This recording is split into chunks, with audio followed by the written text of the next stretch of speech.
Hello everybody, I'm your friendly neighborhood Ohioman, and welcome to my weekly news and video roundup. I know what you're all thinking. Snazzy new haircut, that was a snazzy new title screen, also, I got a snazzy new bag that's got 2.5 pounds of gummy worms in it. You're probably thinking, this is gonna be a fantastic episode. Well, my friends, prepare to be sorely disappointed, because this is actually the only thing I recorded this week, and there's actually nothing new to say. So, see you all next week. Bye! I'm just screwing with you. Okay, let's get on with the gaming news, shall we? The first thing I want to talk about this week is the franchise director of Halo, Frank O'Connor, released like a letter to the fans pretty much this week, talking about Halo 4. And I was like, oh boy, he's gonna be thanking all the fans for like making the game like the great success that it was, and how like, oh, it was a great game, blah blah blah. This is what he actually said. We have a lot to learn. We made a lot of mistakes. We can do better, and we know this, and we will. And for a first effort, Halo 4 wasn't half bad. Did I play the same Halo that you played, Frank? Because quite honest, because let's be frank here. Halo 4 is a fucking fantastic game. I mean, it's a contender for probably my favorite game of all time. The story was probably one of the most emotional in gaming ever, and broke my heart on several occasions. Gameplay was fantastic. It still has that same great Halo feel, but with like new weapons, Prometheans. Oh my god, their introduction to the Forerunners, that was fantastic. Spartan Ops, I'll admit, Spartan Ops did get a little repetitive, but it's a great first effort for creating like weekly content that'll make people keep coming back to the game. And multiplayer was, personally, I think it was the best in the whole series. And I know that some people won't agree. I mean, just look on any Halo forum, you're bound to find some trolls like, Halo 4 sucked, blah blah blah blah blah. Because that's exactly what trolls sound like. And you know what? Don't agree with them, Frank. Their game was more than just half bad. It was a pretty solid game. Trust me, Frank, one-on-one, it's okay if you say your game's a little bit more than just half bad, okay? I know you're trying to be modest a little bit, but come on. It was a great game. Let's be honest here. In the next bit of news that I have, there were 2 games that were announced this week that made the inner child in me just squeal with delight. Like, I haven't played too many of the games in these 2 franchises, like, in the past couple years, but these 2 games very well might be getting into it. The first one is LEGO Marvel Superheroes, which is going to be an original storyline. It's going to have Nick Fury trying to get together Marvel heroes to fight Marvel villains.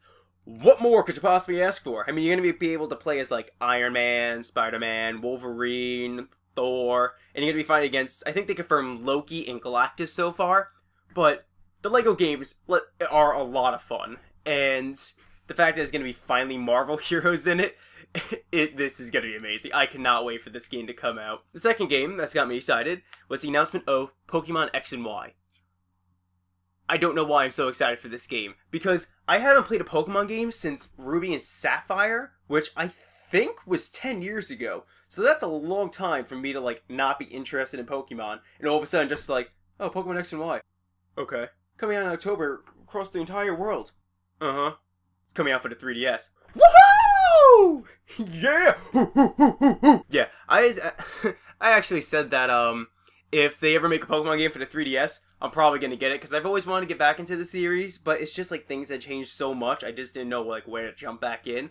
But now that's for the 3DS, the trailer did look pretty good, so I'm excited for the game, and hopefully it's gonna be in the middle of like a bunch of other fall releases, I'm sure, because it's coming out in October, but it's probably going to be a great game. I mean, apparently all the other Pokemons were, so. As for movie news this week, the Oscars, Academy Awards, for those that don't know, how would you not know that? I don't know. Let's get on with the story anyway. The Academy Awards announced the nominations for the movies, and Lincoln got crap ton of nominations. Let's be honest, Steven Spielberg's in it. Dae-Lewis, no, not Steven Spielberg isn't in it, he directed it, but Dae-Lewis is in it. And the Academy, like, at the mere mention of Daniel Day-Lewis's name, they have, like, a collective climax. It's just, Daniel Day-Lewis. Oh, I don't know what it is with him. I mean, I'm sure he's a great actor. I've never seen any of his movies, but I'm pretty sure the best actor in a leading role spot is tied down. Which is disappointing, because I saw Silver Linings Playbook this weekend, and it was a fantastic movie. Bradley Cooper played like a bipolar guy who's found out his wife is cheating on him, blah blah blah. And he was great as a bipolar dude. Like, some scenes where he's nice and calm, and all of a sudden he'll just, like, snap and go on, like, an outrage. It's, like, a really well done on his part, but unfortunately, Dae-Lewis, he got nominated, and we all know who's gonna win that now. But Jennifer Lawrence was nominated for Best Lead Actress, right? Yeah. And her main competition, I think, is Jessica Chastain. She's up for Zero Dark 30. But I'm really hoping Jennifer Lawrence wins, because she was great in that movie. I mean, she was in X-Men First Class. I keep saying I mean a lot.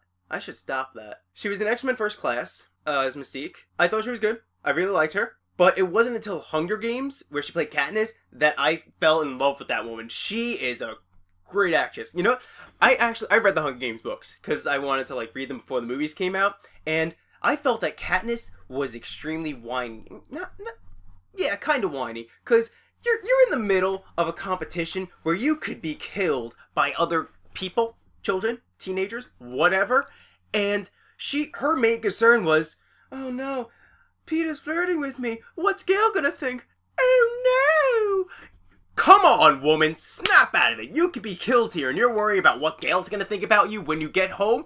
In the movie, Katniss, she was awesome. Like, Haymitch, who was her mentor, sent her, like, a ointment thing, and because someone got burned, I think Peter got burned, and he was like, yo, you should kiss Peter more, make the whole love thing work better. And Katniss, she was all like, okay, Peter, get over here, I want to kiss you. I liked that. That was fantastic. She's not whining. She's not worrying about, oh, what's Gail gonna think at home? She's worrying about the here and now and a death competition, and Jennifer Lawrence pulled it off fantastically.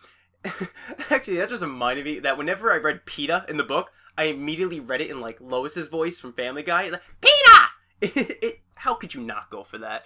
That's bound to happen eventually. I'm getting off track. Jennifer Lawrence is fantastic in Hunger Games, and I'm actually really looking forward to the next 2 movies in the series, because against, like, pretty much everybody else that read the series, I thought the 3rd book was the best.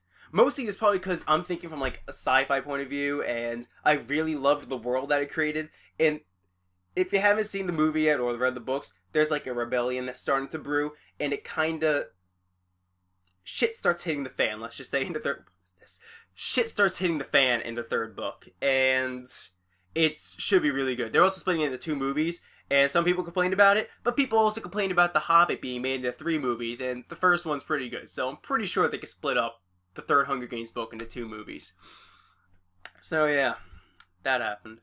I feel like that discussion had started somewhere else, but I don't know where. So, thanks for watching. If you enjoyed this video, make sure to click the thumbs up button down below, and I'll see you all next week. Bye!